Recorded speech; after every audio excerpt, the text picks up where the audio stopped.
Here I am at You Name It Collectibles, going back in time in the 80s here lately, and 60s and whatever. This is from 1980. It's actually worth a little bit of money. The rainbow meant something a little different back then than it did now. I actually had a 67 Mustang with a rainbow in the back window and a rainbow on my keychain.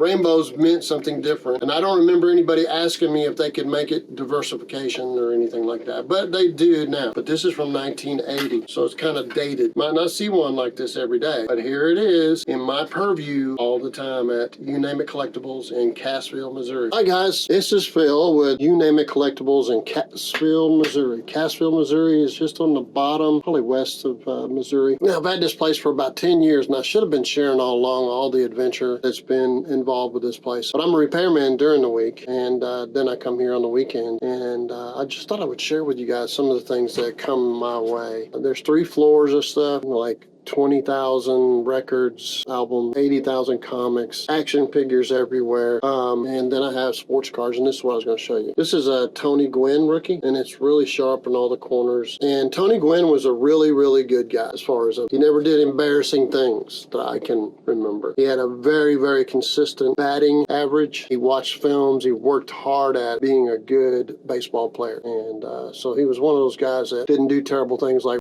somebody or anything like that, but he was also a solid player, and that's a pretty decent car, 1983. So I have around me a lot of those kind of cards, and this is just one of many, many things that I have here. And I just thought I would share with you because, you know, ultimately we all kind of are flesh and blood, and there's ways to enjoy things. And perhaps none of you guys have any interest in a sports card, but maybe somebody does. And there's my Tony Gwyn rookie that I have for so far. Now, again, this is something that you might not know unless you're older, and this is an Alvin from Alvin and the Chipmunks telephone from 1984, made in Hong Kong. Alvin and the Chipmunks. That's really wild. But I get to look at him every now and then closely, but I look at him all the time. Bye guys. Hey, this is Phil at You Name It Collectibles, and we're here trying to show you some of the things we have. Guess what? I have a calendar from 1985 of the Chippendale. This might not be appealing to too terribly many men, although I'm sure there are some men who might, but it has all the pictures of what used to drive women crazy, but I bet they're grandpas now and don't look quite the same. So just when you thought you saw everything, in comes a Chippendale calendar from 1985. That's my life and all the adventure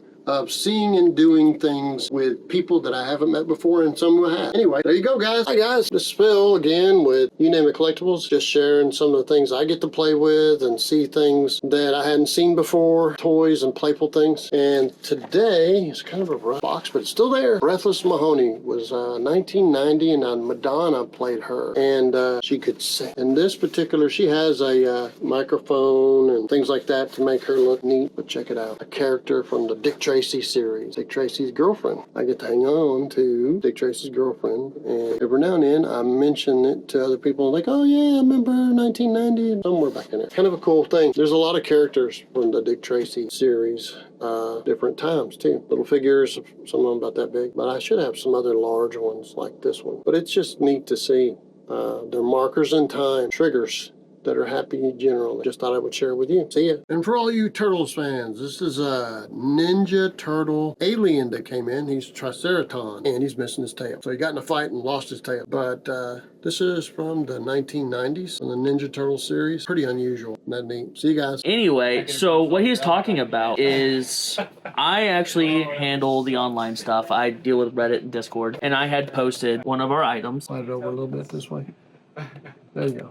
Which is the Star Wars Power of the Force electronic light and sound R2-D2. And it was actually brought to my attention that there were some defects with the toy that made me do a deep dive. One thing I found out about these is when they were first released back in 1997, they lit up incorrectly. So these toys, what they do is they'll light up. The eye of R2-D2 will actually light up red, which in the movies, it never did that. And it was brought to my attention by some people on Reddit that that the movie backdrop, the scene that they released, was also incorrect. So this is actually the backdrop of the original sketch of what the scene was supposed to look like.